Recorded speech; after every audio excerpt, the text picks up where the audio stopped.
এয়া হৈছে ধুবুৰী জিলাৰ বালাজানৰ ফ্লাইঅভাৰ 127 বি 4 লেনযুক্ত ৰাষ্ট্ৰীয় ঘাইপথৰ ফ্লাইঅভাৰ আৰু এই ৰাস্তা ধুবুৰী ফুলবাৰী যি সংযোগী দলং আছে সেই দলঙক সংযোগ কৰিছে। এই ফ্লাইঅভাৰ হোৱাৰ পিছতে বালাজানৰ ৰেহৰূপ সৌন্দৰ্য যথেষ্ট বৃদ্ধি পাইছে। কিমান ধুনীয়া কিমান মনোমোহা হৈ পৰিছে বালাজানৰ বৰ্তমান পৰিৱেশ।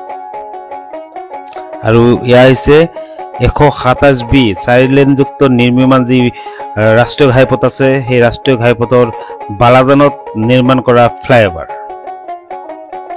এই ফ্লাইঅভাৰৰ তলেৰে 17 নং ৰাষ্ট্ৰীয় ঘাইপথ গৈছে।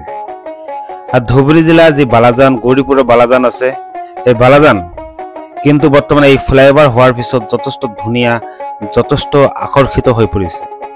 কোনো নতুন মানুহ আহিলে ধৰিবই নোৱাৰিব 10 বছৰ আগত অহা বা 5 বছৰ আগত যিগৰাকী মানুহ বালাজান ফুৰিবলৈ আহিছে আজিৰ দিনত সেই ব্যক্তিগৰাকী বালাজান আহিলে ধৰিব নোৱাৰিব আমি ক'ত আহিছো কোন চিটিত আহিছো। একেবাৰে ইমান ধুনীয়া হৈ পৰিছে। আৰু এই ভিডিঅ' কৰিছে ভাইটি বিবেক জৈনে, কন্টেন্ট ক্ৰিয়েটৰ ভাইটি বিবেক জৈনে ড্ৰোনেৰে শ্বট লৈছে। যথেষ্ট ধুনীয়া হৈ পৰিছে এই ভিডিঅ'। সকলোৱে এবাৰকৈ শ্বেয়াৰ কৰিব।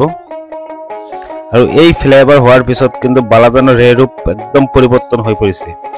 এয়া হৈছে ইফালে গোলকগঞ্জ আছে, গোলকগঞ্জৰ পৰা এনেকৈ ৰাস্তাটো আহি পেলাই বালাজান সোমাই গৈছে। কিন্তু বালাজান পোৱাৰ আগতে এই ৰাস্তা। আৰু এয়া হৈছে 127 বি নিৰ্মাণ 4 লেনযুক্ত ৰাষ্ট্ৰীয় ঘাইপথৰ দৃশ্য।